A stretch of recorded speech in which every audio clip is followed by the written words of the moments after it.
Hi everybody, today I'm going to review the Vantrue Dual Dashcam N3, and this is a touchscreen rear view mirror, and the specs on it is that the front camera is 1080p and the rear is VGA. So let's open this up and see what we have here.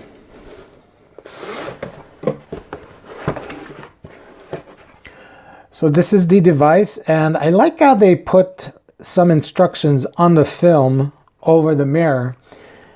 So right here you got the recording LED indicator. They tell you you should format the SD card monthly. In fact, this is very good advice.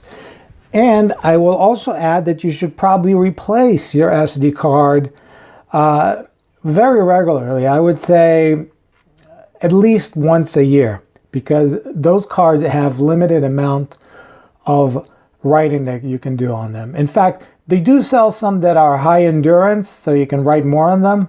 Supposedly they have MLC type structure, so they last longer. We got the gesture sensor, which is right here. So if you wave over it, if you wave this way, it will turn the display on and off. And if you wave this way, it will lock the video for emergency. Very nice. Let's see what's on the back. Wow, this is a very nice, high quality looking device. We have a grill here that looks to be for a speaker. We got the pads here that go on your mirror so they won't mar it or scar it or scuff it. We got the movable cam here. It's very limited, but it does move. We got a film over it. Don't forget to remove it if you are purchasing this. And we have a lens that is 170 degrees wide angle camera, which is nice. So on the bottom we got these buttons. On the top we have a place to connect a GPS device, a micro SD card, and a mini USB connector here. And this connector is for the reverse camera or the back camera. Let's see what else we got here. Everything is really nicely packaged, gotta say. So this is nice. They include a mini USB cable. And they also include a charger mini USB with an external USB cable. They include a USB mini SD micro SD card reader. I'm surprised.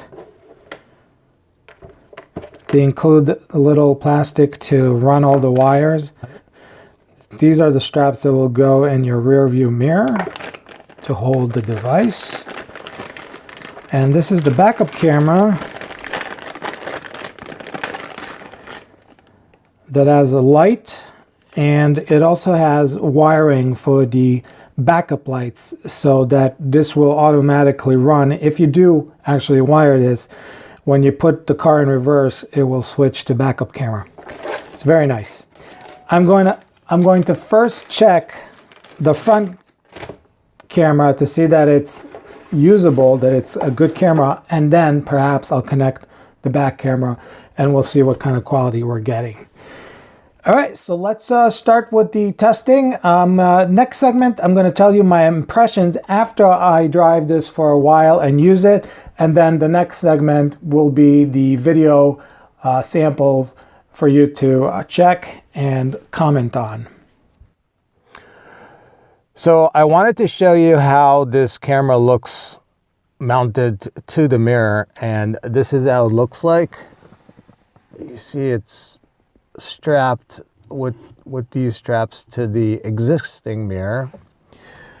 And let me go ahead and start the car so it gets power, and you can see it turns on. And you get the screen right there, and as you can see, it's showing, you know, what's in the front. And it's snowy, so you can't see out. But anyway, this thing has a few minuses, and those are actually deal breakers for me. For one, it has this sensor here where you go like this and it turns off the screen. Unfortunately, this is the only way to turn off the screen. If you press the button power right there, it doesn't turn off the screen. What I did notice is that it has a problem. Sometimes it just randomly turns on and off because it thinks that it saw something. So that's a major problem. Another problem that I've noticed was that some of the recordings are missing or corrupt, and it's not the memory card. I have a brand new memory card, which I've used in other cameras. And not much, so it's not a very heavily used card.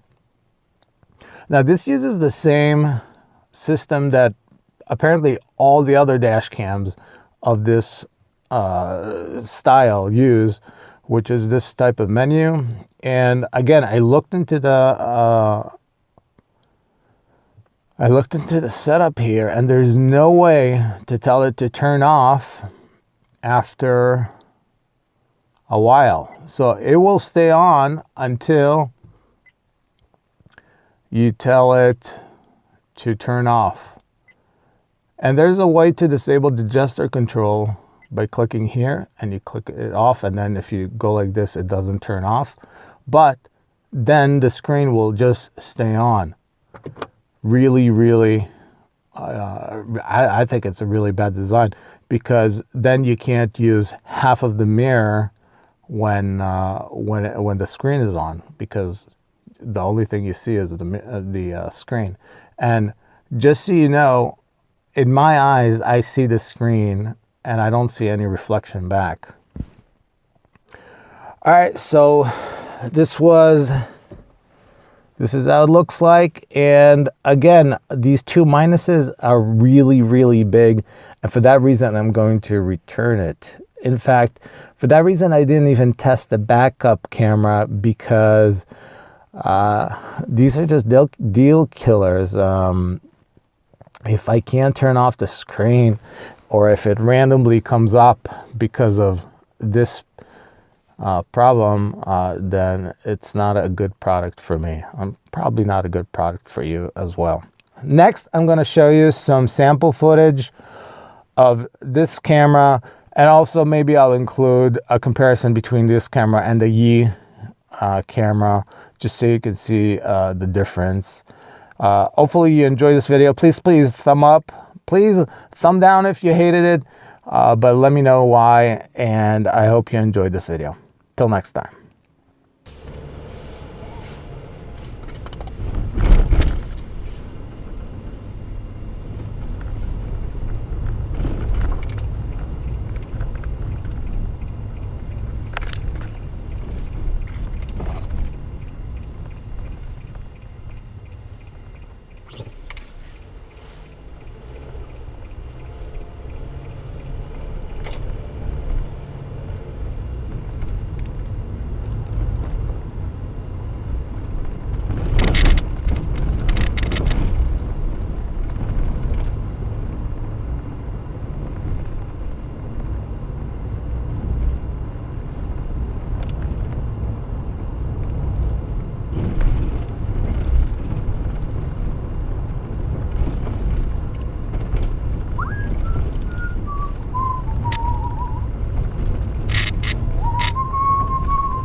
Deal for the travel kit for $5, and then replacement cartridges after that for just a few dollars a month. All right, so we do not have the entire memo. The entire memo is about to be released, but we don't actually have the entire text of the memo. If it comes out during the show, then I will just read the entire memo to you verbatim.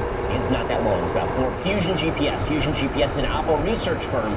Originally, Fusion GPS was hired by the Washington Free Beacon to do Oppo research on Trump. They cut out of that project, but then Fusion GPS shopped around that intel, and Hillary Clinton decided that she was going to fund the Oppo research file. So she funded the Fusion GPS dossier, which was based on research from Christopher Steele,